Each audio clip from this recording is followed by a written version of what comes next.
to Real People, Real Life.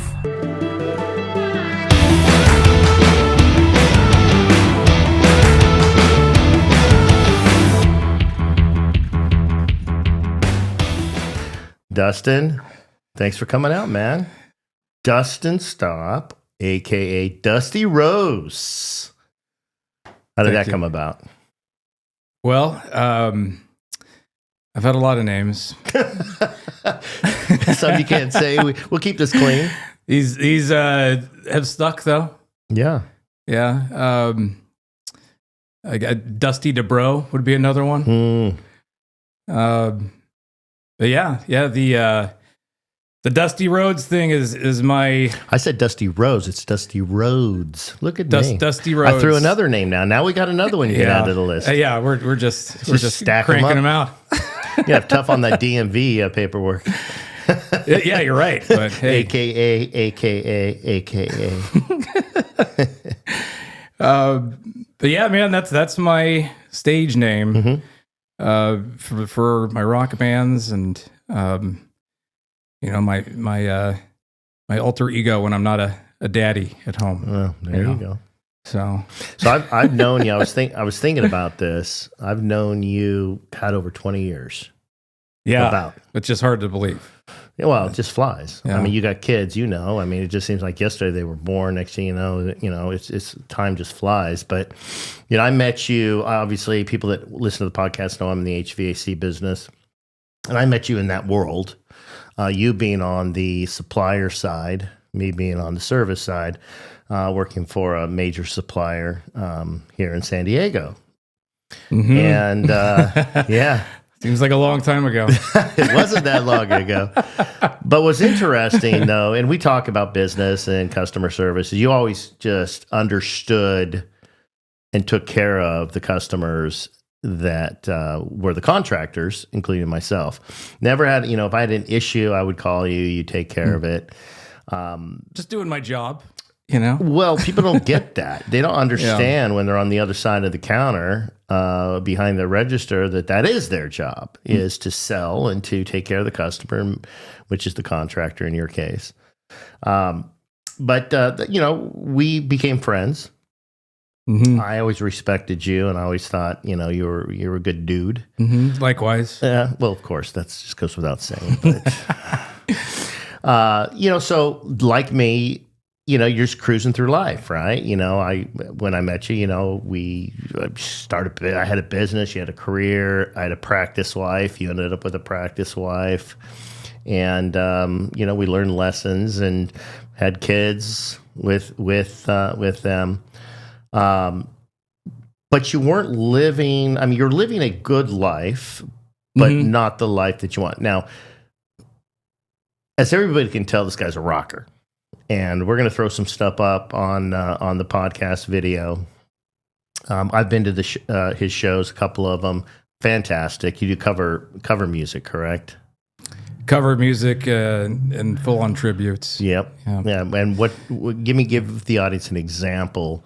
I've seen it. I'm hoping we can get some video or something, or at least link to some of the stuff that you've done, because it is impressive. Well, we do. First of all, backtracking to Johnstone. Yeah. I literally thought I was going to be working there forever. Well, you moved up too. You moved up from I think warehouse to store manager to outside sales. Yep. Climbed the ladder. I had all my own perks: company vehicle, credit card, laptop, phone, gas card. And, one day I just turned it all in. That's a job. It's a security blanket, I call it. Okay, so you have this security blanket, and I've had one of those where you're working for a company, they see how you're excelling, they're moving you up quickly, they're paying you well, but in the back of your mind, it's like, damn, the alarm clock just went off. I got to go to work. Oh, yeah. Dude, I got to the point where I hated getting up. I was like, what am I going to do today? You had to fill out a log of where you went, who you saw. And I I tried to get as creative as I could filling that thing out, dude, without really having to do anything. You know, like I'd send an email and I'd log that or whatever. But it wasn't your passion. I mean, no, it wasn't my passion, but it was something I'd been doing, you know, for 15 years until I walked away from it, you know, and don't get me wrong. I didn't just one day go, I'm just going to resign. I had lots of things happen in my life that changed it, that I never saw coming. And I didn't have to do that anymore. So I was fortunate and blessed enough to be able to do that. It's just crazy looking back and walking away from 15 years and all these perks that come with the job. But I was also working for my ex-father-in-law, so it felt good to not have that, you know, hanging over me anymore. You know, like nobody's the boss of me anymore. Like you negotiated that precarious situation well as I think anybody possibly could. Yeah, well, nobody can believe that I kept my job. I couldn't. Yeah, I could not believe. And not only keep your job, but you did it for a few, almost 3 or 4 years post, correct? Yeah. It was years. And, you know, my boss, Everett, you know, he loves my grandkids or his grandkids. He loves my children. And he as much as I think he may have wanted to just in spite knock me on my ass, he didn't do that because he knew it would hurt the kids. So he's a good guy. No, I've always thought, actually, Everett actually bailed me out back in the 2008 nightmare, housing crisis. However, it was within the HVAC business. It fell into that because I was in residential. Yeah. And he would help me out, like, look, go do the job. And when you're done with the job, let's settle up. And I was always good for it. Actually, he only did it once or twice, but he helped me get on my feet until I got smart and got out of the residential business and went into commercial. You negotiated that situation well and for years, and I was pretty surprised. Let's go back in time. Let's talk about this love you have for 80s glam rock. What do they call it? Glam rock, or what? I forget what they called it. Where these groups like Poison and Guns N' Roses, glam rock, hair metal.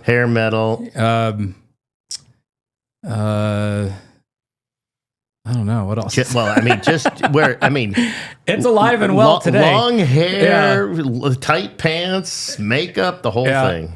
Yeah. I really didn't even know that I could sing. So I was born in 80. So I got that glam rock, but I was still, really young. My dad was always 70s. So the music's in my family. My grandfather is a conductor in Ohio. I started acting when I was a kid. I loved being an entertainer. I would always, put on shows and stuff like that for my family, which my daughter does now, which is awesome. But I didn't even know I could sing until I, was old enough to go to the karaoke bars. And then I started singing. Back then it was just like Billie Jean and stuff like that. Anything I could do to get girls, They like a confident man behind the microphone. Yeah. And then one day somebody was like, you should be in a band. So this was in Arizona, early 2000s. And we were just doing stuff that I just followed his lead, So I was singing, weird stuff, man. Like stuff that wasn't for me. Like Journey. Journey is not for me. So then I just started polishing up my voice, being honest with myself. What's in my wheelhouse? Because I got a lot of bad feedback, like he can't sing, he needs singing lessons. And it's because I wasn't singing what I was, designed to sing. It's like a growly, like Kevin DeBro, like, come on, feel the noise. Yeah. We'll get wet, wet, wet. You know what I mean? Love it. So that's like, I figured it out, after a while. Like, What's funny is when, that American Idol and all those talent shows, I would watch these, goes, by all the bands I absolutely love would get booed off the stage because quote unquote they can't sing. It's like, no, they can. It just doesn't fall into that, that perfect taught singing lessons type. Yeah. I just was figuring it out, like I didn't know what I was doing. So now I can't imagine not doing it. I love it so much. Being able to go out there with they're like my brothers, my bandmates, and so many great places that we get booked. The guy with Halo Effect, Mike Harper. I've never been with somebody that books so many shows at so many different places. It's incredible. It's such a great opportunity to meet people and other musicians, other local musicians. There's so much talent out here in San Diego and Orange and LA. It's insane. Are you guys focusing most in Southern California, or are you guys getting out of the state? Yeah, it's primarily here. We'll get on a plane. We'll be lucky enough to hit a casino or two every year. The last one we went to was for Quiet Riot, but this was up in Feather Falls Casino. Is that Chico? Yeah. Well, the casinos are where it's at for even A-listers out there. I mean, Seinfeld, the comedians, they're all hitting the casinos now. That's just where it's at. Yeah. That other one up in Orange, Yamava. Yeah. Oh, my gosh. Serious artists coming. We played there at their little Rock and Brews place, but... Yeah, I see their billboards. It's like, really? Yeah. Wow. Yeah. Oh, my God. And like Carrie Underwood's going there now. And she's actually, we just came back from Arizona driving up, and I see her billboard. She's going to be at the Aqua Caliente or something like that, another casino. But the casinos are getting A-listers. They're driving the business. They're driving the entertainment. Dude, my dream, dude, would be like if the real Quiet Riot, because they're still playing.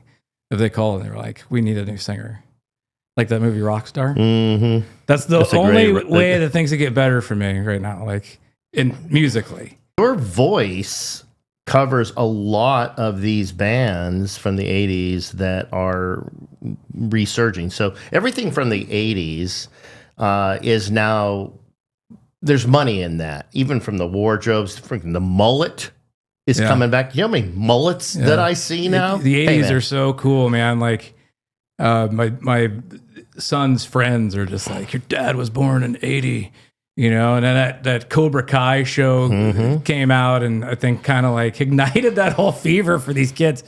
They love the 80s, dude. The 80s are immortal. It's huge, and the 80s rock bands are coming back around. I mean, look with, you mentioned Journey earlier, and that's not your voice. However, a major mega late 70s, 80s band. Oh, yeah. And dude, that guy can sing. Anybody that can sing, Steve Perry.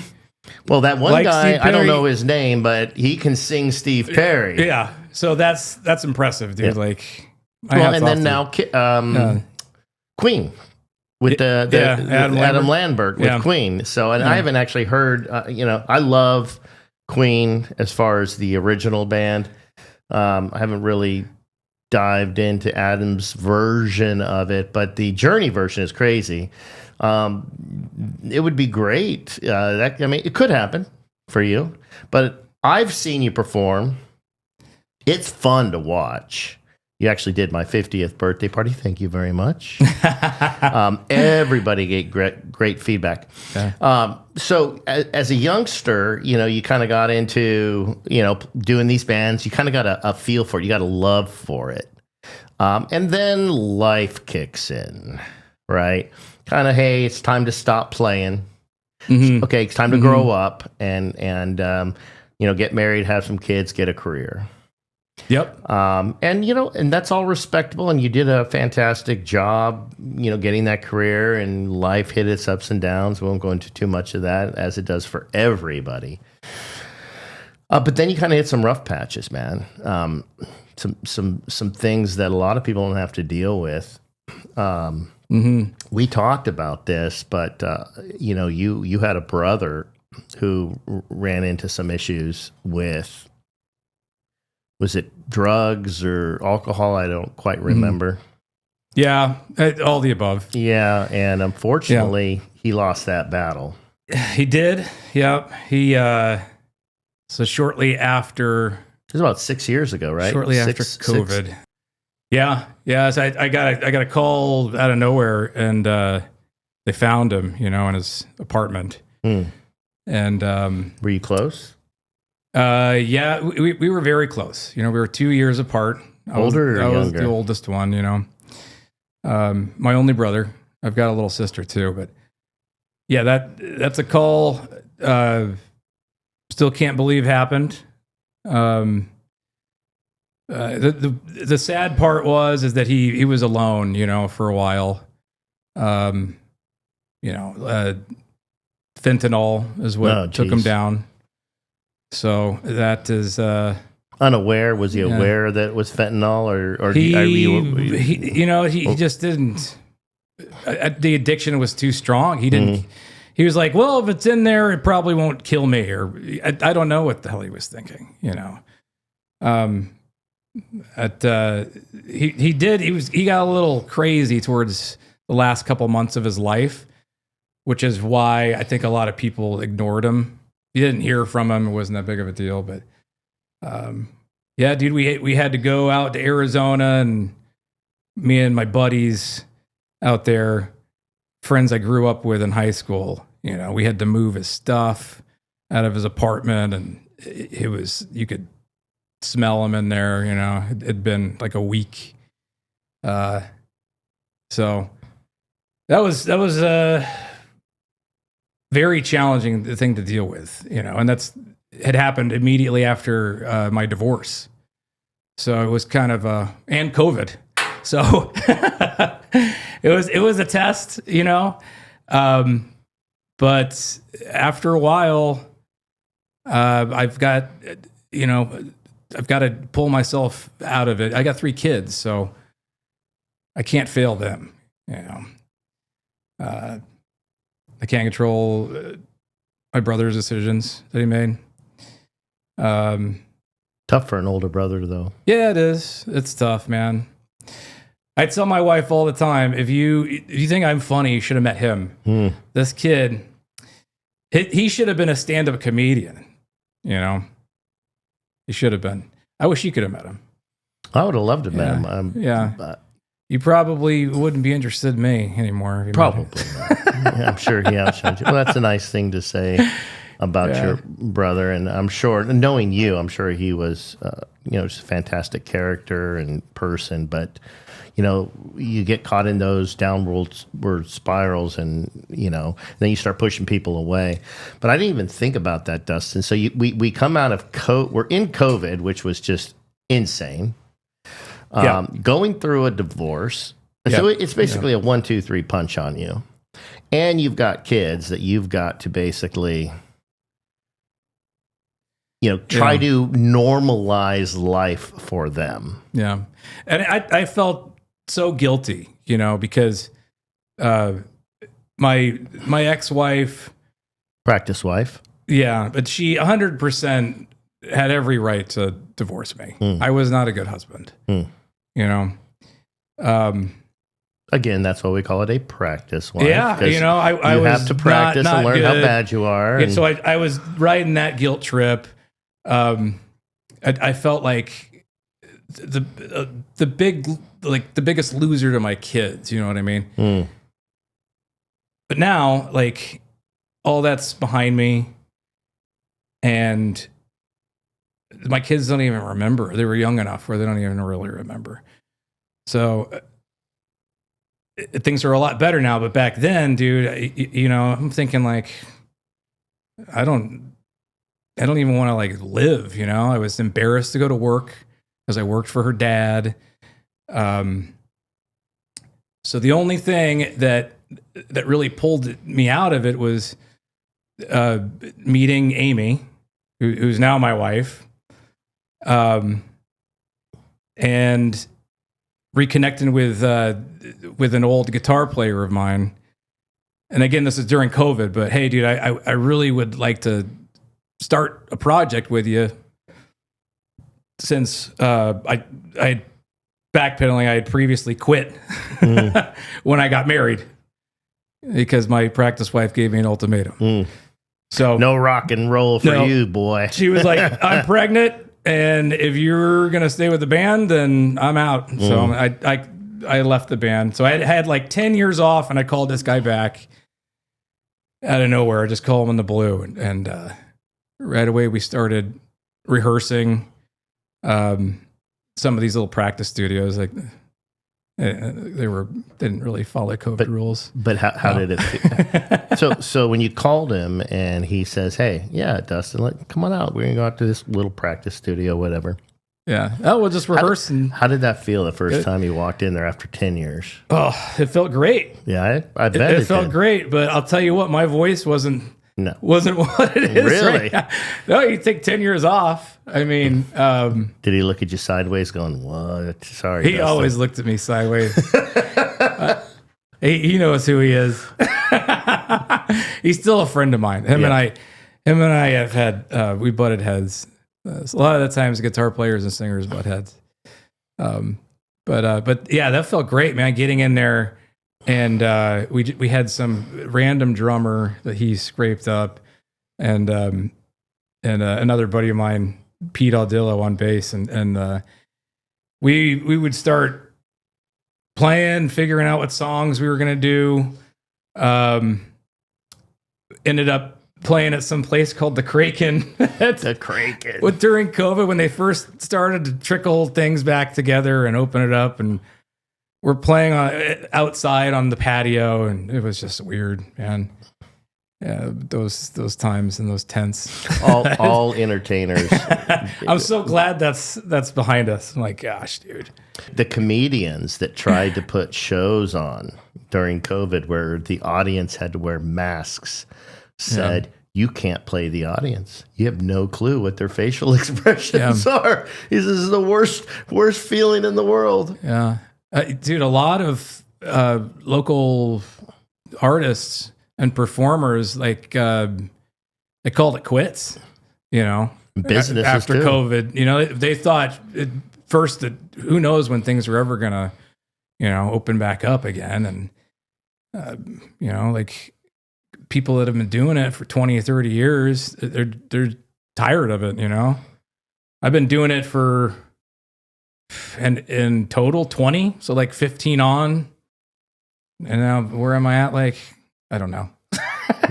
But anyway, there's times where I'm like, oh, man, I don't know if I really want to keep doing this. It's because it's hard. So before the podcast, we were talking about this, right? The audience sees the 2-hour, 3-hour set. Heck, you were telling me you guys got some 4-hour sets, which is insane. Yeah, but most of them are actually.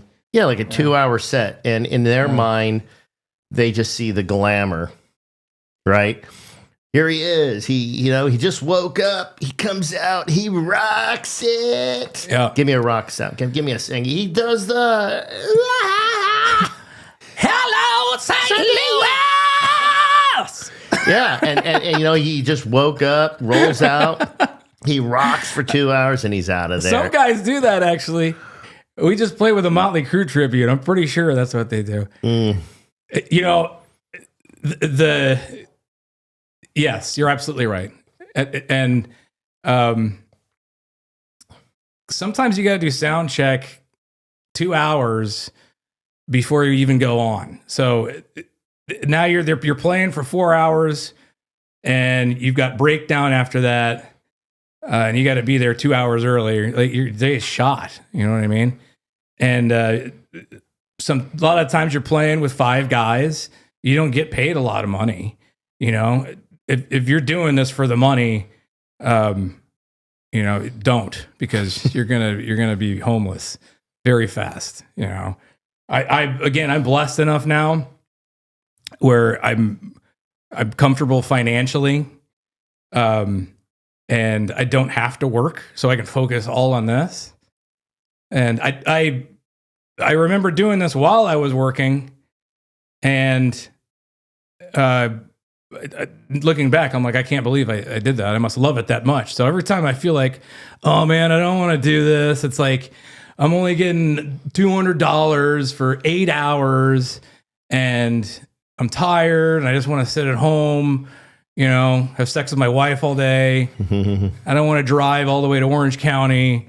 We always end up pulling together and going, And Amy comes to me. She comes with me to every show. I can't imagine a better support system than that. She's fantastic. She gets the audience going. Yeah, half the time they're there to see her. I swear. I mean, you think I invited you over here to do the podcast? I put her over in the corner here. I keep. She is something. She's adorable. She's a really good woman. Yeah. I've enjoyed her company. She's a very. I think you guys you complement each other well, just like my wife and I do. I mean, look, she is very much responsible for where I'm at today, especially my look. Yeah, she encouraged me to grow my hair out. She puts this eye makeup on me. I told you to come prepared. I said dress come like prepared. At the show. This is So I'm just disappointed you don't have that the poison. Was it maybe the poison hat or? I'll put it up. I didn't think about bringing the guys. hat. Here's the picture. I'm putting it up right now so you guys can see it. Guy's a rock star, man. I've had people offer me a lot of money for that hat. I can't give it up. Well, you describe something, Dustin, that is why most people give up and get nowhere on their goals and their life. So they get, they call it the hedonic treadmill, but the idea behind it is you come up with an idea, you're all excited about it. It could be a relationship, it could be a business, it could be the music thing, it could be this podcast. The problem is that inevitably the common denominator is hard ass work. And when you're like with anything. really. And when you're having a bad day and bad days come, the excuses start coming and you're like, do I need to put out another one? Do I really want to do it? Oh gosh, I got to drive down to the studio or I got to drive to Orange County. You got to say, no, I'm going to just do this. I made a commitment. Yes, I'm not having a great day today, but I made a commitment and I have to, achieve this goal. Sure. Achieving goals requires hard work, sometimes a lot of sacrifice, sometimes suffering. But if you're doing it because you internally just have, and I'm not a big fan of the word passion because people just think that you have to be always excited about it. Okay. Passion, and I'll think of a way to describe it better, and I haven't thought of it, but it's almost part of you. It's that part of you that, makes you get up in the morning when you don't want to and say, I've got a commitment to this. It's like for your kids. It's a good example. Right. Daddy, get up. Yeah. Well, you love your kids always, but sometimes you don't like them. Right. And, not at 5:30 in the morning. And when you're not liking them, you're still obligated to it. And the overall blessings from it and or what you get from it. Yeah. If you found what you want to do. This is where so many people fail in business and in their goals and in life because they just think it's going to be some happy party 100% of the time. It's not. No. I will say, man, like when the show starts, like I wouldn't be anywhere else. Wouldn't want to be anywhere else. Like I just love. The interaction with my band members, it's like you're on a team pretty much. You don't want to let down the team. You don't want to cancel last minute because you're just not feeling like you're up to it or you're hungover or whatever. Or if there's going to be consequences, the venue's not going to hire you back. You're unreliable. It is a job. It is a business. Yeah, it is, and it's. Look, I'm 45, so Really? I'm not Jeez. trying to party too hard anymore. Didn't know they let people get that old in this country. Well, I mean, the hair helps hide the age a little bit. Well, my wife paints my hair, so it works out all right for both of us. Amy spiral curls mine for the Kevin DeBro. Well, that's just adorable. We like to have our moments together. I like it. No. we're like their little dolls when they dress us up this way, do our hair this way. They never change. They've been like this since they were 6 years old. I mean, like, woe is me. I don't have to get up every morning and punch out for a 9 to 5 and work for the man. Like, I get it, but I've also been there, and I guess what I'm trying to say is, even if you do like work for yourself one day, you can be just as unmotivated as to working because you're the boss now. It might even be harder. It is harder. It is harder. The number one. Yeah. When you are the only person you're accountable to, and you don't have the passion of starting that business or that adventure, after 3 or 4 months, now it's hard work. Well, maybe I just won't show up today. Mm-hmm. I feel what 50% of businesses, or whatever the new statistic is, fail in the first few years because the excitement is gone. It's like getting a new girlfriend, and you think it's going to be like that your whole freaking life. No, you have to build it. That's why they say build a business. You have to build a relationship. You can't just sit there and think that it's going to be an emotional high, a dopamine rush your whole damn life. It ain't going to be no dopamine rush. That's what happens when it's brand new and fresh. Right. Yeah, but guess what? It normalizes. And now you got to figure out why you did it. You got to remind yourself, and then you have to build it. The brain gets bored. Yeah. I say this over and over on the podcast. What's the difference between you today and 5 years?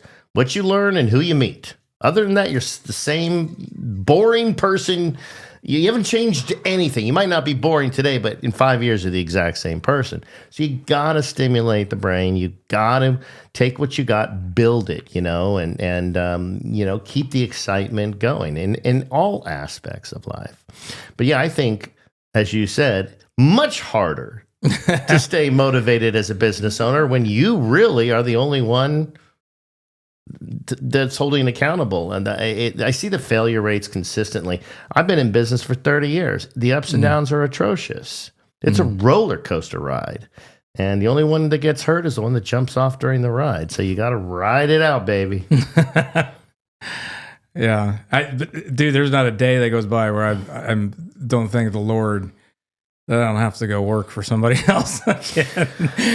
Yeah. I'll be honest, I'll admit that much.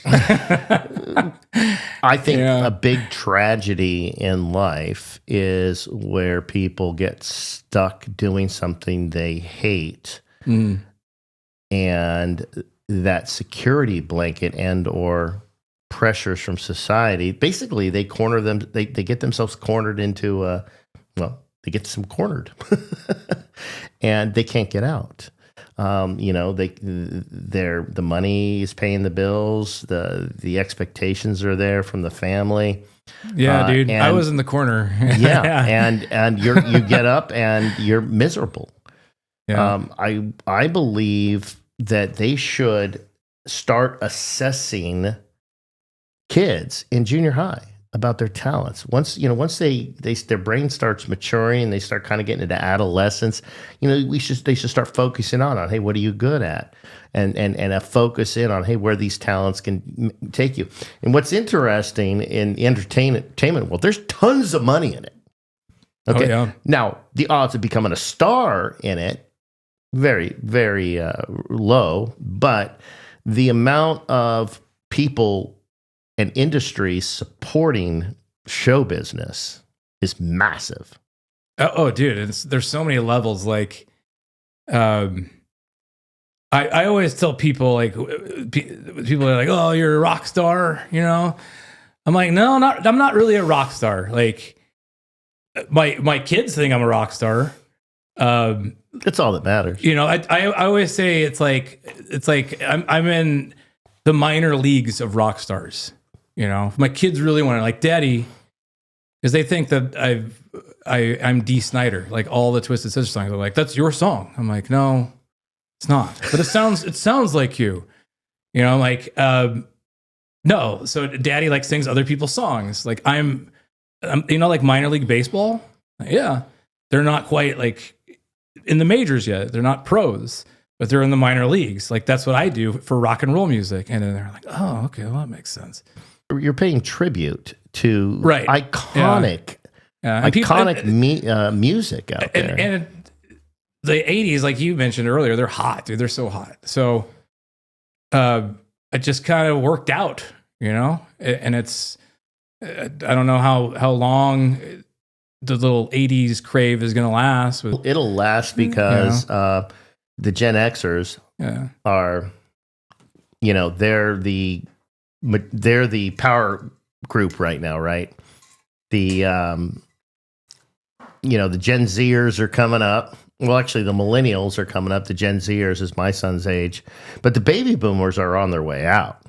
They're not very influential anymore, and they're all, they're kind of just fading out. Most of the silent generation is very, very few are still alive. Mm-hmm. So right now, the majority of the voice is Gen Xers, and and growing up in the 80s was just freaking awesome. And a lot of the music from 2000 to now is horrible. So there's no competition really. I've actually, it's funny because not all of it, just a lot.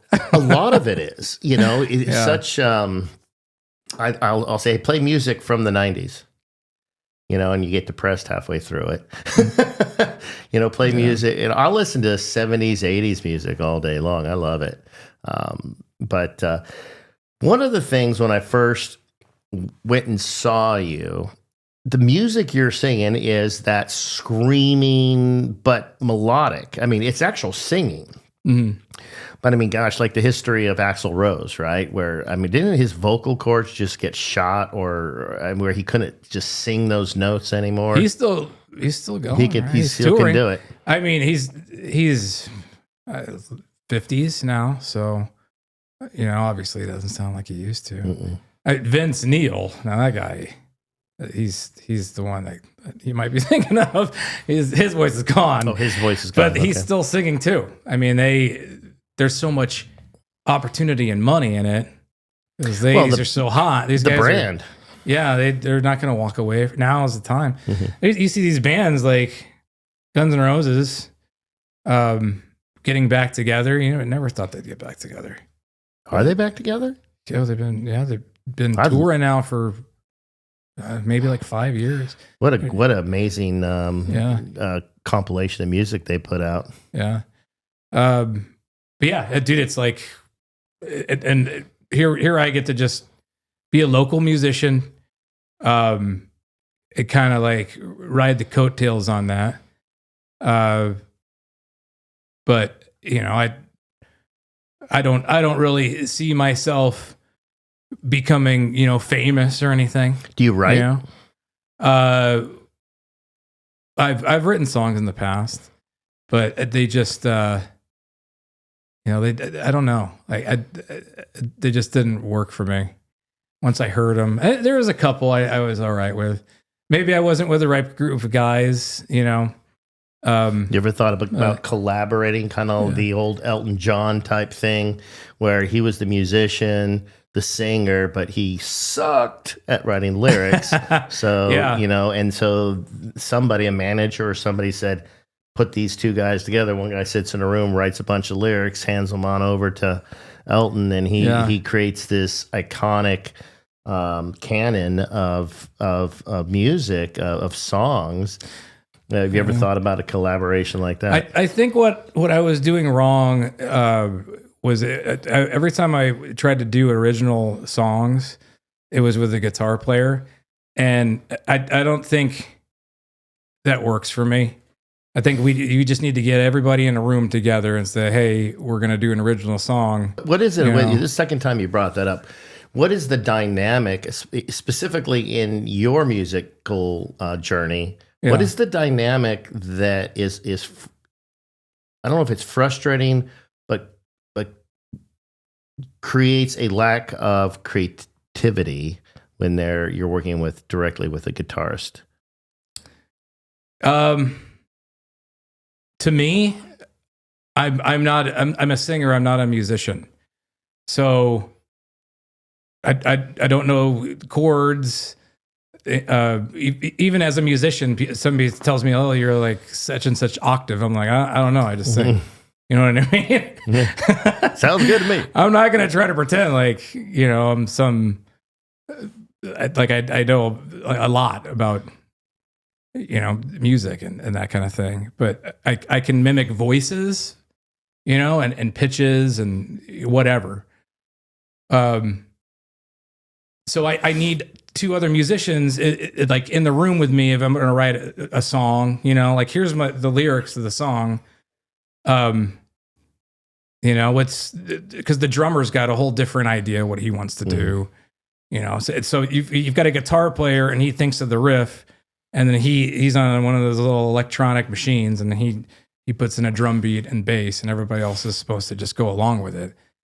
That's not what Guns N' Roses did. Those guys lived in their practice studio and while they were homeless, and made the Appetite to Destruction album. And look at it today. Led Zeppelin, you mentioned them. They used to go into a cabin in the woods. We're not leaving until we make an album. So that's the way to go, man. But today, there's a lot of the solo artists that just do the computerized stuff. So there's something special that people love when they go see guys, 4 of them on stage with real instruments, instead of somebody that's mainstream with 6 backup dancers. It's just different. You'd make a good boy band. We should think about that. You'll be not a bad idea. People say I look like Ozzy.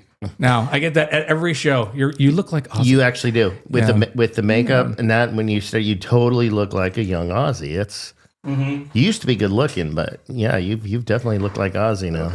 We're gonna go as Amy and I are gonna go as Ozzy and Sharon for Halloween. I don't even have to dress up. You're kind of freaking me out now. Let's give that Ozzy look to the camera, right into the camera, right over there. That's how you do. Give me a little Ozzy song. Do you sing? Do you do Ozzy Osbourne? Yeah. Yeah. What's your favorite? Oh, I don't know my favorite though. We do. I'm trying to think of. Crazy we do. Or generals gather in their masses. Yeah. Love it. Go ahead. Continue. I'm going off the rails on a crazy train. How does your voice put up with 3 hours of that? I mean, is it natural? Your voice, your vocal cords just like it? So early, like I said earlier, what I found about myself and about my vocal range is, like, for me, screaming and singing like that is what I'm the most comfortable with, and my voice is built for it. Yeah. Somehow. I mean, I rarely lose my voice singing 4 hours. I could do back-to-backs gigs 4 hours, but the second one, I need a couple of days off. But yeah, that's just my wheelhouse. I'm a screamer, I guess. Like, not death metal, but no, I don't like that. You got to find the right. Now, the death metal, I never got into that. Yeah. I've always enjoyed all types. I love all types of music, but on the heavy metal side, I love when there's talent behind the instruments and the voice. Metallica, great example, right? Even in their early days, where he would scream. Yeah. I don't know why my mind just went blank on the singer. Hetfield, yeah. Jeez, Ryan, come on. Ooh, yeah. Yeah, I mean, I love his voice, but early on, like Kill 'Em All, I mean, that's just real, the more intense, really working those deep vocals. growl, yeah. Yeah. People love it, man. And there's not a lot of people that can do it. So that's how I got I'm so blessed, There's so many talented singers that don't really get opportunities. Mm-hmm. But for me, I just got lucky, dude. I mean, I don't know what else to say. Your innate passion, and we'll figure out how to define that one of these days on the podcast. But aligned with your physical talents, but also hard work. Example: you took 10 years off, and you sucked when you went into the studio with your buddy that you hadn't talked. Your voice, it's like a muscle, man. It is. It's like a bodybuilder taking 10 years off and then trying to get back in the gym and push 300 pounds. You probably actually know Paul Knabe. He's an air conditioning guy too. But, we talked about this where he's a runner. I used to be a runner in high school. But coach would say, run all summer. Of course, he would know when you came in for cross country, and you're young, dumb, and you think, "Oh, I ran great," and get up there and you start running around the track, and it takes time to get back into professional shape, quote unquote, professional. I thought my singing days were over too. Yeah, long gone. So, I mean, what was the point? I'd sing, like maybe if I'm ever alone in the car, but I had 3 kids. That's never happening. Because everyone around you think you're insane. Yeah. I remember going to the gym and running on the treadmill and listening to my, it was an AirPod back then, and daydreaming about, being on the stage and singing, being able to sing again. Oh, this is what I would do differently. And, you were strategic about it. Never thought it would happen, but strategic and intentional are the 2 things that define success, and the willingness to understand that failure is a function of success. Okay, so you can't walk into the studio, can't sing because you took so much time off. Well, you could have walked out and said, "Yeah, I'm done," or you can keep going and going, "I suck." No, I'm getting better. No, I'm really getting better. Okay, months and months go by. Again, we go back to hard work, right? Hard work and sacrifice is the foundation of keeping your passions alive. Out there when you're singing, you covered, name your top 5 bands you cover. Oh, okay. So AC/DC would probably be up there.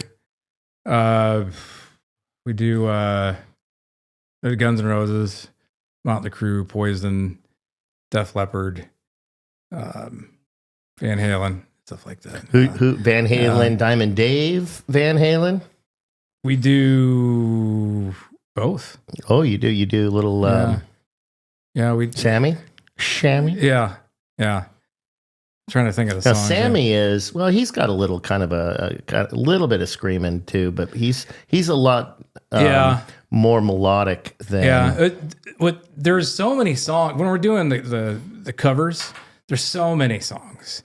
And I can't do that like high squeal, so I don't do it, I just stick to what my like little comfort zone is in my voice, and I don't try to hit those high, pitch notes because I'm not going to hit them. Who is your favorite artist to pay tribute to? If you had to pick one. To pay tribute to Kevin DeBro. Yeah. He's my number one. I'm a huge Twisted Sister fan. So D is he's probably tied. But I have this dream of being the lead singer for Quiet Riot someday. So that's why I say Kevin DeBro.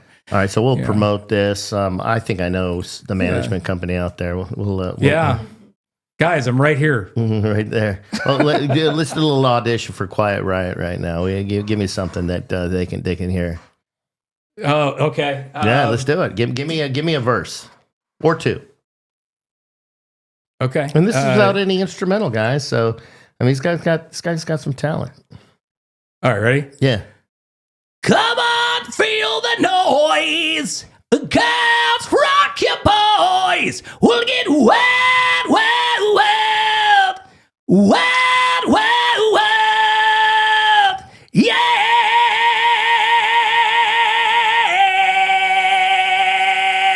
Woo! Yeah. All right, we'll get it out there. You need to take some time off and let Dustin jump in there for a set, or at least call you up on stage. I could be the backup guy. You know, Give me that. You I'll see, take that. You see, this is popular with bands where they'll be like, "Anybody out there can play the drums." Well, that's all set up already. They already know the kid. They've already contacted him because he's on YouTube doing it or something. Yeah. But that's cool. So maybe maybe they'll call you, the management company, Quiet, and say, "Come on to Pick our me out of the concert. crowd." They're going to pick you out of the crowd. Meet here, and we come on out here, and you can sing a song for the band." That'd be fantastic. That'd be a dream come true. It would be. But I do love the guys that I have the tribute band with. They're just fantastic musicians, man. Andy and Andrew, Ralph, he's the drummer.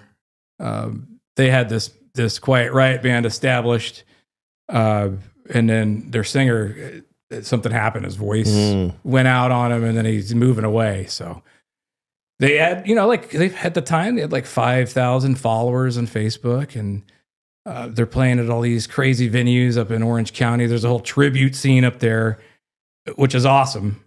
I always thought Will Ferrell should have made some movie about the tribute scene. That would actually... These people like really think that they're like. Well, I was going to ask like the real artists, and they sound and look like them too. So it's pretty badass. Well, I was going to ask you about that. So early when you were a kid, you said you did some acting and things like this. And knowing you from a professional realm, I was shocked when I found out you sing and do these 80s rock band stuff. Because while I was I was acting. Well, yeah. Like So you were working. You're actually kind of a really at least the personality that I knew for 15 years or longer. You're very predictable. You're very center lined. You're not too emotional one way or the other. Can always expect Dustin to be in a certain mood when we'd walk in and take care of business. And then I see this whole alter ego. When you go out on stage, do you become somebody else in your mind for a couple hours? Oh yeah, absolutely. I think that once any singer or performer gets comfortable, then that's how they feel. You're not up there psyching yourself out. I hope I remember the lyrics. I hope I remember my lines. And you finally find that comfort zone. Yeah, you're completely somebody else, and you love it. It makes you feel special, unique. There's not a lot of people that can do what I do, and people come up, compliment you. It makes you feel great, man. You ride the wave for like. You got a show on Saturday, Sunday, and then Monday comes and you settle down a little bit. But if you have a really good show, it makes you feel like Superman, So I every time I feel that way, I cherish it, and I know it could be the last time. You never know, And I'm not talking about huge venues that get this type of feeling, The largest I've ever played was a couple thousand people. That's it. Most nights it's like 100, 200 people, But that's 100, 200 awesome. People who see the entertainment industry, in my opinion, lost their way, specifically in cinema, where they stopped entertaining people. Mm-hmm. They put their agenda first. People are going to a show to basically forget about the mundane, their 9 to 5, the problems at home, the issues with their kids, the bills, whatever, just what everybody deals with in life. And they just want to shut it off. Yeah. And show them something. Yeah. And people forget that show business, they forget the business part of show business. And you're there to provide a product, a service. Yep. And the service you're providing is an escape.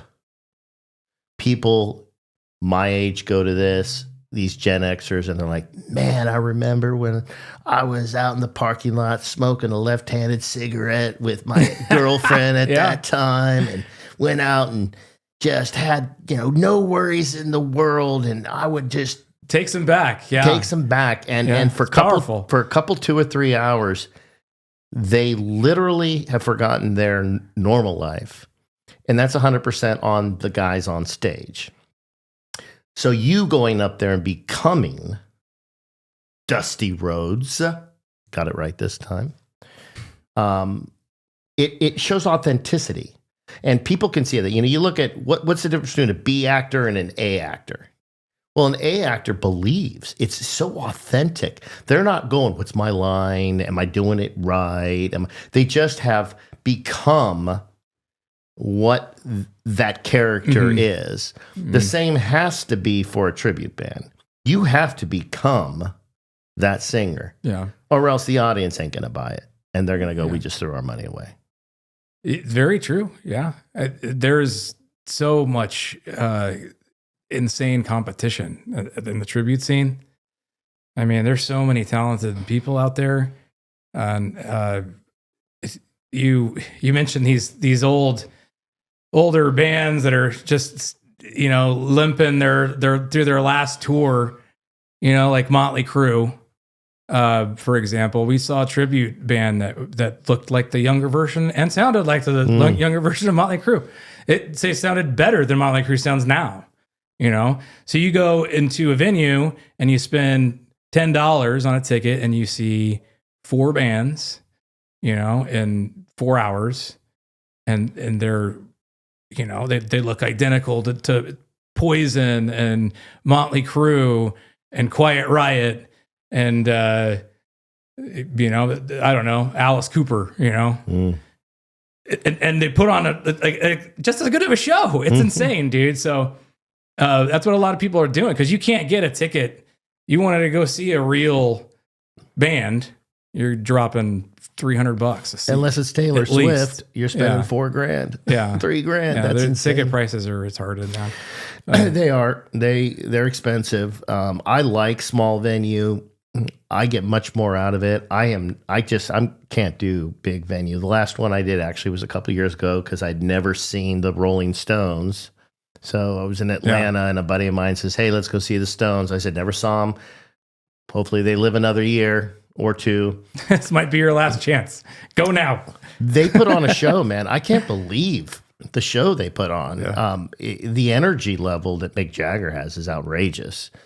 He's I think he was 80 years old or something silly like that. And he's still doing it. He's running, jumping. Yeah. It is insane. But Mick Jagger jogs on a treadmill and sings. That's how he prepares for his tours. It's something special. I could never do that. Well, listen, Dustin, thank you for coming out on a Saturday. I didn't think I was going to get you today, but I know your schedule is tight. What's coming up in your life? I'm glad we can make it work. I love it. So where can people find you? Because I'm telling you, you guys will absolutely love the show. It's such an escape and bring you back to the 80s. These guys put on an authentic, just great time, fun time. You can meet Dustin. What's coming up on the schedule? Well, we've got Halo Effect. That's the one that we do. That's the cover band. Okay. The 3 hour, 4 hour shows generally. That's down here in the San Diego area. Is there a website? We've got a lot coming Facebook? up. So we'll just throw a Facebook link on there, and it's got all the upcomers on Perfect. there. I think it's 2 weeks from now is the next one. Yeah, we'll throw a link at the beginning of this podcast and throughout. So they can get onto it. We'll put a tag up there so they can click on it and go see. And same with the Mental Health up there. And those are all Orange County shows. That's the tribute scene, though. So, well, absolutely. Wide range of opportunity here. Well, if you guys are looking for an amazing night out, relatively inexpensive, Gen Xers out there getting out there and just reliving your teenage years, And of course, all the new generations that are loving the 80s. Dustin's bands, Dustin's enthusiasm and authenticity in it, his voice, you'll absolutely love it. And Amy's going to be there. Well, yes. Well, the real reason. Can she come over here? Yeah, come on Say over, hi. Amy. Say hi to everyone. So I'm not kidding. When I say that people come to see her, it's a team effort. She's kind of like my manager, really. Absolutely. So come on close. I'm just a bonus when you come to these things. Well, I love it. You guys. Anything, but Yeah, you're excellent. And thank you so much, Amy, for helping this guy live his dream. yeah, And our pleasure, man. Thanks for having us here. Absolutely. Thank you. he makes it easy to support him, so I love doing it. Love it. All right, guys. Well, you guys have a wonderful weekend and rock on, All right, baby. man. Thank you, give bud. us a little lyrics before you go. One more, baby. Oh, what do we... Put them on. What do you put me on the spot? Of dude? course. That's what I do. Twisted Sister. You've I been was talking just about gonna it say, all Okay, night. all right. Twisted. Okay. We're not gonna take it. No, we ain't gonna take it. We're not gonna take it anymore. Yeah. Awesome. You've been listening to Real People, Real Life. Our passion is to have real conversations with real people who've made it. Real people who've made it, who did it on their own terms. We'll be back soon, but in the meantime, catch us on Twitter or X at RPRL Podcast and on YouTube at Real People, Real Life Podcast.